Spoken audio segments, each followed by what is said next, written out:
그러면 내가 짓지 않는 큰 집을 주리라. 그러면은 내가 심지 않는 과일씨를 먹게 하리라. 아멘.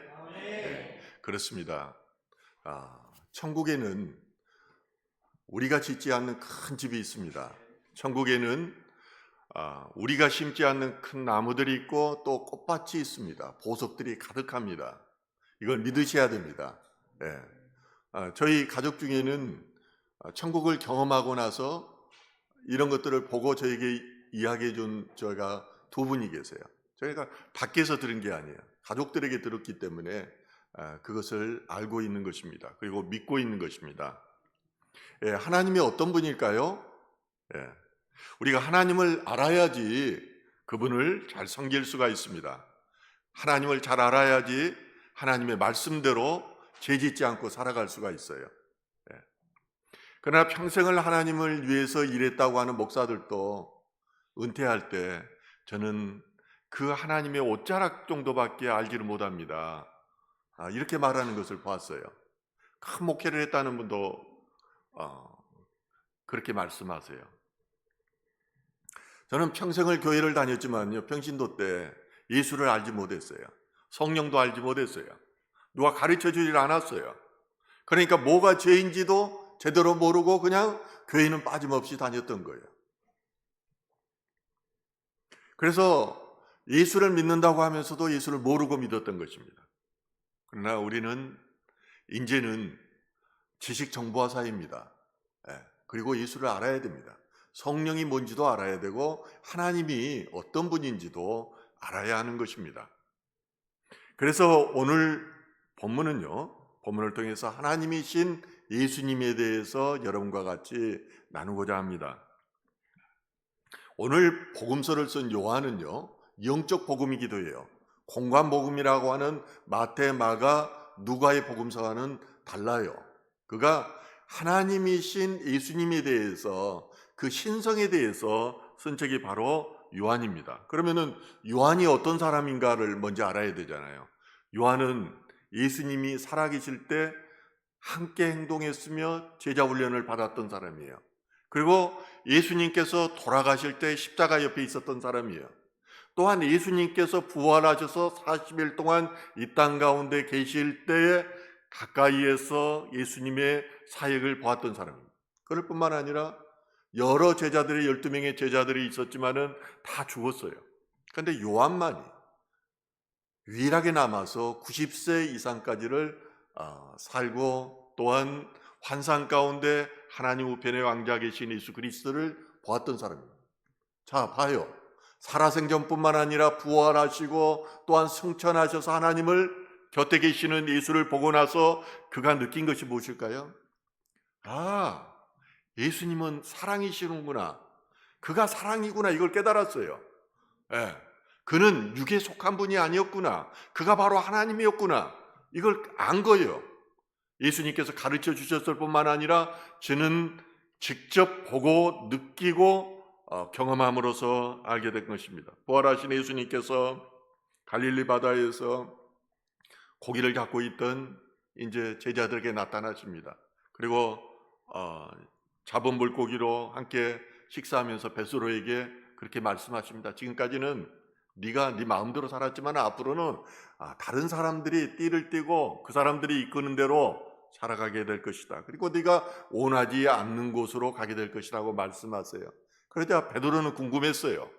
예수님으로부터 가장 사랑받는 제자가 요한이었는데 그럼 저 사람은 어떻게 됩니까? 그러니까 예수님께서 그렇게 말씀하십니다. 내가 올 때까지 그를 머물고 있게 하려고 할지라도 그것이 너와 무슨 상관이 있느냐? 너는 그냥 나를 따르라. 그렇게 말씀하셔요.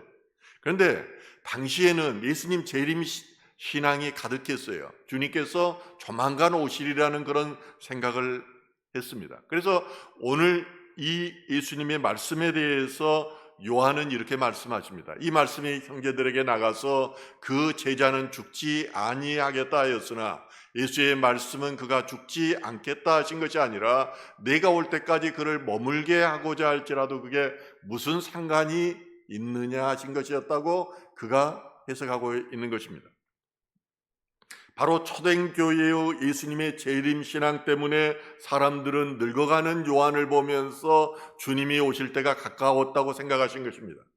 심지어는 요한이 죽음을 맞이하고 나서도 사람들에게 죽었다고 알리지 않았어요. 왜냐하면 주님께서 다시 오지 않았기 때문이었던 것입니다. 그래서 그들은 요한이 살아있다는 거짓 소문을 퍼뜨리기까지 하였습니다. 하여튼 요한은 제자들 중에서 가장 예수님의 사랑을 많이 받았고 오랫동안 살면서 그가 만났던 예수에 대해서 오늘 본문에서 말씀하고 있는 것입니다. 첫 번째로 태초에 말씀이 계셨습니다. 오늘 본문은 요한복음 전체에 대한 요약판이라고 할 수가 있습니다. 그런데 1장 1절에서 뭐라고 말하냐면 태초에 말씀이 계시니라, 이 말씀이 하나님과 함께 계셨으니 이 말씀은 곧 하나님이시라. 말씀이 나옵니다. 그런데 이 말이 무슨 말인지 이해하기 힘듭니다. 창세기 1장에서 본 말씀과 비슷하기도 하는데 요한은 창세기와 요한계시록을 꿰뚫어서 그가 경험한 하나님을 말씀하시는데 첫 마디가 바로 태초에 말씀이 계셨다고 말합니다. 로고스라고 하는 이 말씀이 태초에 하나님과 함께 계셨고 이 말씀이 하나님이었다고 지금 말하고 있는 것입니다. 여기서 로고스가 예수님을 가리키는 것입니다. 바꿔 말하면은 예수님이 태초에 하나님과 함께 계셨고 이 말씀이 하나님이셨다는 말씀입니다. 모든 것이 예수님으로 말미암아 창조되었고 예수님은 생명과 참 빛이었다고 오늘 본문은 말하는 것입니다. 이 말씀을 통해서 우리는 하나님의 자녀가 되는 권세를 얻었습니다. 이것은 혈통으로나 또 육정에서 또 사람의 뜻으로 나지 아니하고 하나님의 뜻에서 났다고 말합니다. 우리가 그러니까 육신의 계획과 육신의 역사 가운데 난 것이 아니라 하나님께서 우리를 창조하시기 이전부터 우리를 택하셔서 이곳으로 부르셨다는 것입니다. 부르심 하나님 계획이 있다는 것입니다. 이 말씀이요, 우리 안에 임하면은 우리의 생각까지도 좌우해요. 어젯밤에 저는 느꼈어요. 성경 말씀을 계속 듣고 묵상하면서 자는데 다른 악한 생각들이 영화에서 보았던 악한 생각들이 들어오려고 그래요. 그런데 이 말씀이 그것을 막더라고요. 생각마저도 들어오는 것을 막아버려요. 말씀이 있을 때 우리는 마귀가 주는 생각마저도 차단하는구나 하는 것을 저는 느꼈습니다. 이 말씀은 명시적으로나 역사적으로 예수님을 말하고 있는 것입니다. 이 말씀이 육신이 되었고 그의 영광이 계시되었으며 그 말씀 가운데 은혜와 진리가 가득했다고 말합니다. 그런데 요한은 이렇게 말합니다. 18절 말씀입니다. 본래 하나님을 본 사람이 없으되 아버지 품속에 있는 독생하신 하나님이 나타내셨느니라. 그렇습니다. 성경에 보면은 모세가 하나님을 보았다는 그런 구절들이 있습니다. 그 다음에 이사야서에도 비슷한 언어가 있고 에스겔서에도 있습니다. 그러나 그것들은 부분적이고 또 상상적인 환상에 지나지 않습니다. 죄악된 인간이 하나님을 만나면은 죽게 돼 있어요. 하나님을 갖가지 가지 못할 빛에 거하시기 때문이에요. 보이지 않는 하나님의 형상인 오직 그리스도를 통해서만, 그리스도 안에서만 볼 수 있는 것입니다. 그래서 빌립이 그렇게 말하잖아요. 하나님 아버지를 저에게 보여주십시오. 그러니까 예수님께서 뭐라고 말합니까? 너가 아버지를 보았거늘 어떻게 다시 아버지를 보이라고 하느냐? 그러면서 빌립에게 이렇게 말씀하십니다. 내가 아버지 안에 거하고 아버지는 내 안에 있다. 그러니까 하나님과 내가 하나라는 말이에요. 그것을 왜 네가 믿지 못하느냐? 내가 너희에게 이르는 말은 내 스스로 하는 것이 아니라 아버지께서 내 안에 계셔서 나에게 이 일을 행하게 하는 것이다. 내가 행하는 것들이 다 아버지의 일이라는 거예요. 예. 그래서 어떻게 사람이면 죽은 자가 살아나겠습니까? 어떻게 예수님께서 사람이었다면은 맹인이 눈을 뜨고 앙진뱅이가 일어나고 또 귀신들이 쫓겨나는 일이 일어나겠습니까? 내 안에 계시는 하나님께서 하는 일이라고 지금 말씀하고 있는 것입니다. 그러므로 너는 내 행하는 것을 벗고 나를 믿으라고 말씀하십니다. 예수님을 믿는 사람이 될 때 하나님을 보는 자로 우리는 살아가게 되는 것입니다. 예수님을 믿을 때 하나님 체험이 우리 삶 가운데 나타나게 되는 것입니다. 그 믿음이 있으면은요, 하나님께서 일하심을 삶 가운데서 계속 나타나요.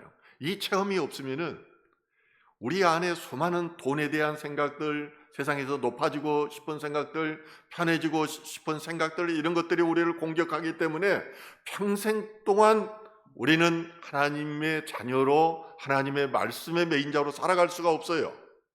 그런 것 때문에 넘어지게 돼요. 그러나 요한복음 7장 28절과 29절은 이렇게 말합니다. 예수께서 성전에서 가르치시며 외쳐 이르시되 너희가 나를 알고 내가 어디서 온 것도 알거니와 내가 스스로 온 것이 아니니라. 나를 보내신 이는 참되시니 너희가 그를 알지 못하나 나는 아노니 이는 내가 그에게서 났고 그가 나를 보내셨음이라 하시니라.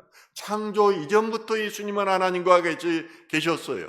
하나님을 본 사람은 아무도 없어요. 에녹 다 이런 사람들도 죽지 않고 하늘로 올라갔지만은 하늘에 살다가 이 땅에 다시 내려오지는 못했다고요. 그러나 예수님은 하나님과 창조 이전부터 같이 계셨고 하나님과 같이 이 땅을 창조하셨고 또한 하나님과 같이 다루시는 분이에요. 그가 하나님이셨다고요. 그 하나님이 그 아들 독생자 예수를 이 땅에 보내셨다는 것입니다. 그런데 요한계시록 1장 7절에서 요한은 이렇게 말합니다. 눈이 있는 사람은 다 그를 볼 것이니라. 사람은 육신의 눈으로 사는 게 아닙니다. 사람 안에는 영의 눈이 있습니다. 사람의 귀도 영의 귀가 있습니다. 영의 귀는 하나님의 음성을 듣게 만들어요. 똑같이 여러분과 같이 있어도 영의 귀가 열린 사람만이 하나님의 음성을 들을 수 있어요. 똑같은 촉감, 오감을 가지고 있지만은, 똑같이 예배를 드리지만은 성령의 바람이 오늘 부는데 그 바람을 느낄 수 있는 촉감을 가진 사람은 영에 속한 자만이 느낄 수 있다고요. 저는 여러분 성령의 바람을 경험하면서 몇 사람에게 이것을 이야기했습니다. 그랬더니 전에 우리 교회를 나왔던 성도가 그 말을 하더라고요. 목사님, 사실은 저도 그것을 여러 차례 경험했어요. 제가 옆에 계시는 목사님께 물어봤습니다. 저도 경험했습니다. 그러면 어떤 사람에게는 이런 성령의 역사하심이 느껴지고 어떤 사람에게는 느껴지지 않느냐는 거예요. 여기에 눈을 가져야 됩니다. 그래야 하나님을 볼 수가 있는 것입니다. 이것은 믿음 안에서 볼 수 있다는 것입니다. 유리 알렉세예비치 가가린이라는 소련의 우주 비행사가 있습니다. 그는 영웅이었습니다. 1961년 4월 12일에 그는 인류 최초로 인공유선을 타고 우주 비행에 성공한 사람입니다. 얼마나 유명했으면은 각국에서 그에게 메달을 주었어요.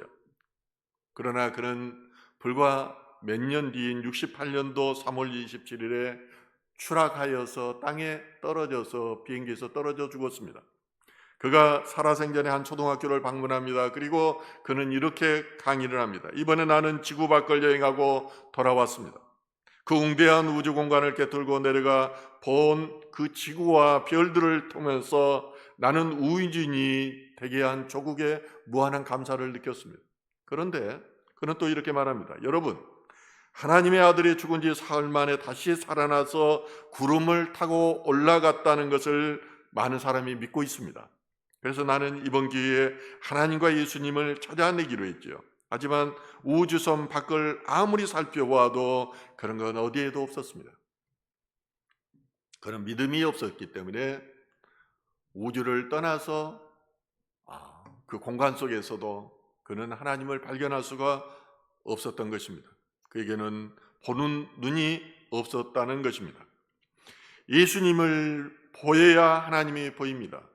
성령님께서 우리 안에서 증거하셔야 예수님이 보이고 그 예수님을 알게 되고 하나님을 체험하게 된다는 것입니다. 두 번째는 예수님 안에 생명이 있습니다.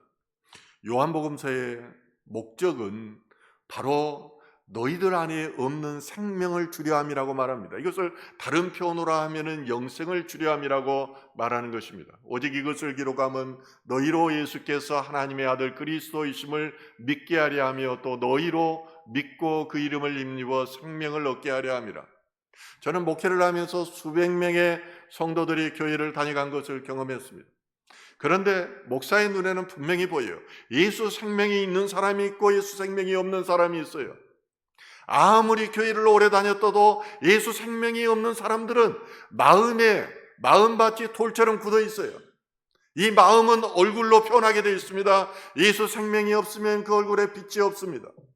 그러면서 저 사람이 교회의 마당은 받기는 받는데 언제 교회를 떠날까 늘 그 생각이 내 머릿속에 들어요. 그리고 결국은 그 사람들이 교회를 떠나가게 되는 것입니다. 우리는 교회를 나온다고 다 생명이 있고 성도가 되는 것이 아닙니다. 종교인으로 살아가다가 세상 밖으로 떠나갔던 수많은 사람들이 있다는 것입니다. 예수님 안에 생명이 있는데 예수님을 믿으면 이 생명이 믿는 자들에게 주어집니다. 이것이 주어지면은 생명이 있으면요 죽음을 이겨요. 사망은 사탄에 속해 있어요. 그런데 이 생명이, 예수 생명이 우리 안에 있으면은 어떤 상황 가운데서 죽음을 이기기 때문에 두 번째 사망 가운데 이르지 않는 것입니다. 첫 번째 사망은 선악과를 먹음으로 죽었지만은 두 번째 아담으로 오신 예수 그리스도를 믿음으로 새 생명이 죽음으로 주어졌고, 이게 우리가 죽음 이에도 하나님 나라의 천국을 누릴 수 있다는 거예요. 요한복음 1장 4절은 이렇게 말합니다. 그 안에 생명이 있었으니 이 생명은 사람들의 빛이라. 요한은 이 복음서에서 생명이라는 단어를 36번이나 사용합니다. 이 생명은 육체적인 생명이 아닙니다. 동물적인 그리고 생물학적인 생명이 아닙니다. 이건 하늘에서 오는 주어지는 생명이에요. 풍성한 생명입니다. 영원한 생명인 것입니다. 이 생명은 죄로 어두워진 세상을 비추는 빛이었습니다. 그는 모든 생명의 근원이시기 때문에 그는 빛의 근원도 되셨습니다. 창세기 1장 3절로 돌아가서 오늘 본문을 다시 해석해 보기를 원합니다. 1장 3절에 빛을 창조하기 전에 이 세상은 혼돈과 고고와 흑암이 가득하였습니다. 그래서 창세기 1장 1에 땅이 혼돈하고 공허하며 흑암이 깊음 위에 있고 하나님의 영은 수면 위에 운행하시니라. 하나님의 성령이 그 가운데 운행하는 모습을 보고 있어요. 이제 성령님께서 흑암과 혼돈과 공허를 물리치시고 질서를 세우기 시작한 것입니다. 그래서 빛을 제일 먼저 창조하시고 이 빛으로 어둠을 물리치신 것입니다. 그래서 시편 36편 9절은 이렇게 말합니다. 진실로 생명의 온천이 주께 있사오니 주의 빛 안에서 우리가 빛을 보리이다. 예수님은 생명이심과 동시에 빛이셨습니다. 이 생명은 하나님 안에 있는 것이었습니다. 빛도 하나님 안에 있는 것이었습니다. 그런데 예수님께서 하나님이셨고 하나님 안에 있는 생명과 빛이 그에게 임함으로 비치신 것입니다. 그리스도 안에 있는 생명은 사람들을 어둠에서 불러내서 또한 생명으로 영생으로 이르게 합니다. 이것이 빛입니다. 기독교 역사에 대해서 이 빛을 경험한 사람들이 여러 사람이 있습니다. 대표적으로 영국의 존 뉴턴이 있는데요. 그는 어머니가 살아계실 때 믿음 가운데서 그렇게 경건한 삶을 살았습니다. 그런데 어머니가 어린 나이에 세상을 떠나가요. 그러자마자 그는 선언을 하면서 험난한 생활을 하게 됩니다. 방탕한 생활을 하게 됩니다. 죄에 빠져서 하나님을 잊어버리고, 그리고 무엇이 죄인지도 알지 못하고 그렇게 허황된 삶을 살게 됩니다. 심지어는 아프리카에서 그 사람들을 잡아다가 노예로 팔게 됐는데 노예선의 선장 일을 하기까지 해요. 그런데 1748년 3월에 대서양을 지나다가 큰 폭풍을 만나게 됩니다. 죽게 생겼어요. 사람들은 죽음 앞에서 하나님을 생각납니다. 죽음 앞에 여러분 한번 서보십시오. 죽음 앞에 생각났을 때 자신의 죄가 떠오르는 거예요. 내가 천국 갈 것인가?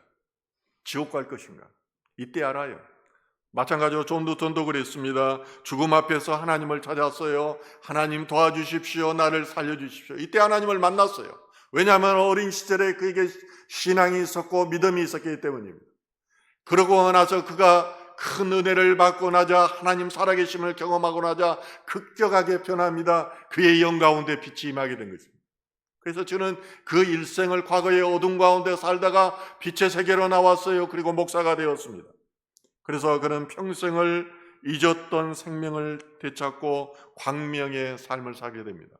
그가 자신이 경험한 삶을 찬송가 305장 나 같은 죄인 살리시는 자성을 어메이징 그레이스라는 곡을 그가 작곡한 것입니다. 예수님 없는 인간은 어둠이고 죽음입니다.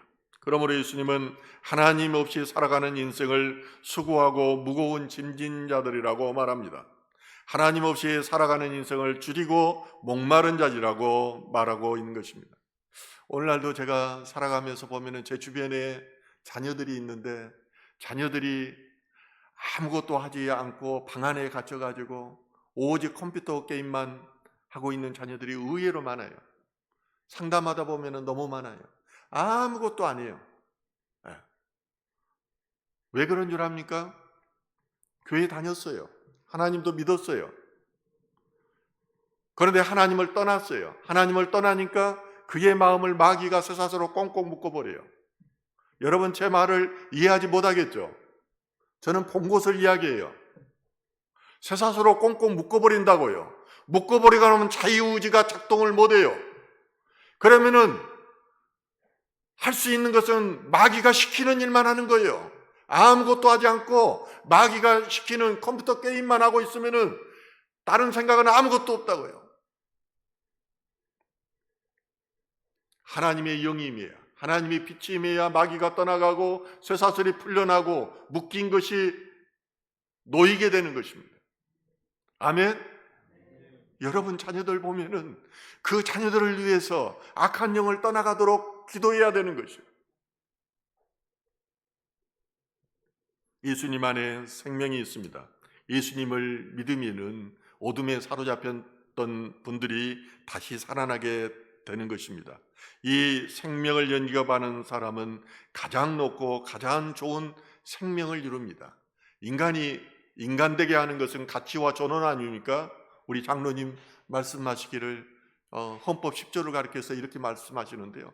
인간의 가치와 존엄이 느껴질 때가 예수의 영이 임할 때예요.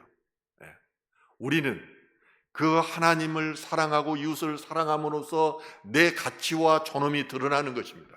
그래서 하나님 나라 천국을 소유하게 되는 것입니다. 그리 되길 주님의 이름으로 축원합니다. 세 번째는요, 빛과 어둠의 싸움이 있었습니다. 우리는 모르지만은 지금도 여러분들이 예수님을 믿고 나면 빛과 어둠의 싸움이 있어요.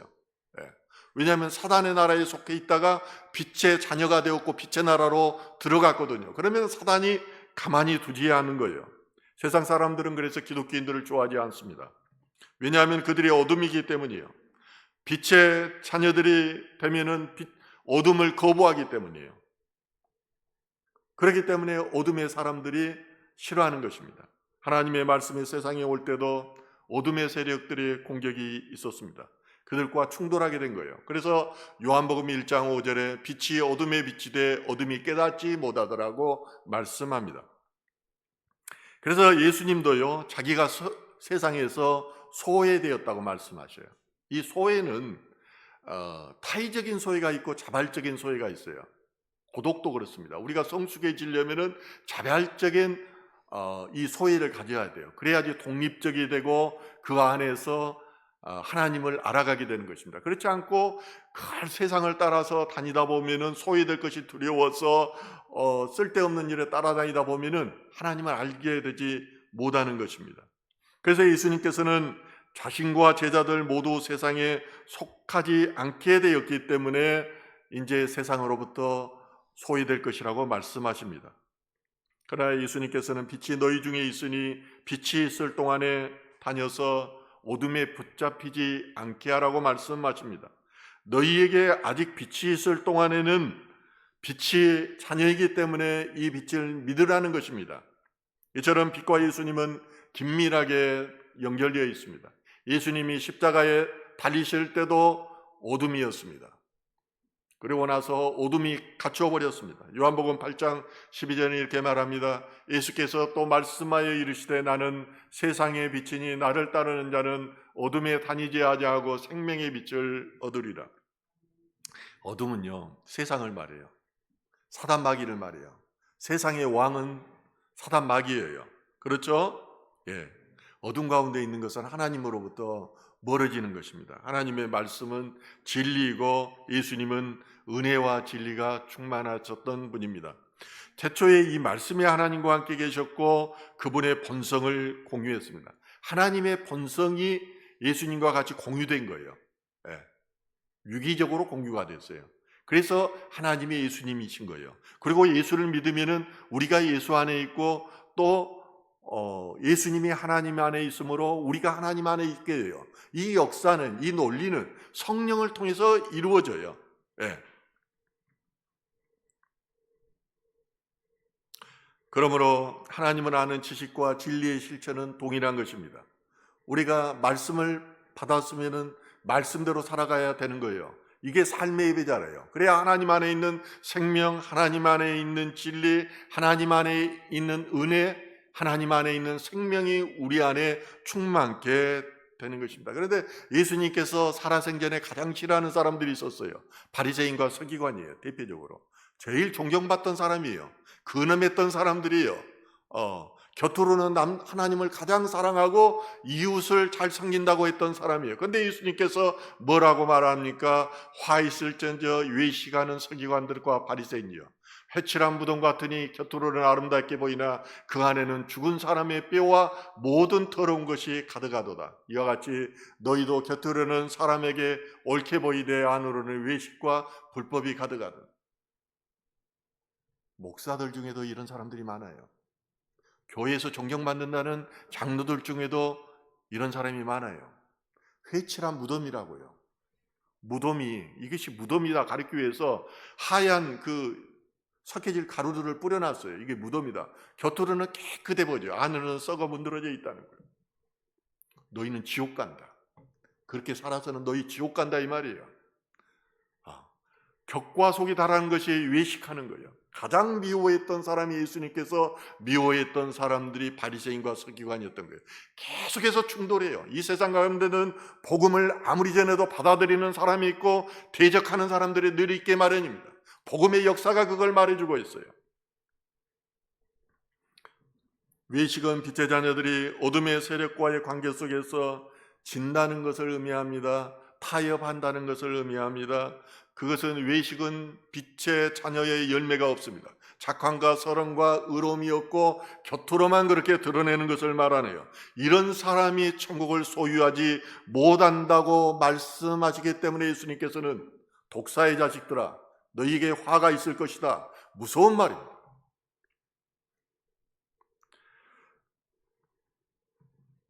빛과 어둠의 싸움은 예수님의 공생의 기간 동안 계속되었습니다. 예수님께서 나와 아버지는 하나라고 말씀하십니다. 그러자 유대 사람들이 돌을 들어서 예수를 치려고 합니다. 이에 대해서 예수님께서 말씀하시기를 내가 아버지의 권능을 힘입어서 선한 일을 많이 하여 너희에게 보여주었거늘 그 가운데 어떤 일로 나를 치라 하느냐. 예수님처럼 억울한 사람이 없습니다. 예수님은 남 해코지 하지도 않았습니다. 자신의 이익을 위해서 남을 이용해 본 적도 없습니다. 오직 자신이 보고 경험하고 들은 것, 하나님의 말씀해 주신 것만을 전하고 행하셨던 그런 분입니다. 그런데 사람들은 그가 하나님을 모욕했다고 신성모독죄로 돌로 치려고 하는 거예요. 모세율법에 따르면은 어떤 범죄자가 하나님의 이름을 입에 담았다는 증거가 있어야지 저를 죽일 수가 있습니다. 유대인들은 예수가 스스로 하나님의 아들이라고 주장했기 때문에 저를 죽인다고 말하는 것이에요. 그러나 실제로 예수님은 하나님이셨습니다. 이 관계는 동등한 관계입니다. 서로의 안에 거하는 그런 유기적인 관계인 것입니다. 이런 점에서 예수님은 부활과 영생을 주는 생명의 빵이었습니다. 그리고 예수님을 따르는 자들의 빛이었습니다. 거기로 들어가서 생명을 얻게 하는 문이었습니다. 양떼의 목자요 부활과 생명의 원천이요 하나님 아버지께로 가는 길이셨던 것입니다. 또한 예수님은 하나님으로부터 온 빛입니다. 이 빛은 불구덩이 이스라엘의 빛을 비추었듯이 인생길의 광명의 길로 비칩니다. 여러분 안에 생명이 있으면 잠시는 힘들고 기도의 응답도 없는 것 같지만은 이 과정을 통해서 여러분들을 변화시키고 천국을 소유하게 하신다는 것입니다. 바로 인간과 하나님과의 관계에서 요한이 깨달은 것은 바로 생명과 사랑이었습니다. 말씀은 생명의 근원이요, 아버지께서 자기 속에 생명을 가지고 계신 것 같이 아들에게도 생명을 주셔서 아들을 통해서 세상에 생명이 주어진다는 것입니다. 그리고 이 생명의 동기가 사랑이었습니다. 우리가 너무 잘 아는 구절이 있죠. 요한복음 3장 16절 같이 한번 읽겠습니다. 하나님이 세상을 이처럼 사랑하사 독생자를 주셨으니 이는 그를 믿는 자마다 멸망하지 않고 영생을 얻게 하려 함이니라. 그렇습니다. 하나님이 사랑이십니다. 그리고 그 예수님이 하나님이십니다. 예수님의 말씀은 우리 안에 있으면 우리는 사랑을 실천하며 살게 되는 것입니다. 이 사랑으로 이 어둠을 이기는 저와 여러분 되기를 주님의 이름으로 축원합니다. 오늘 말씀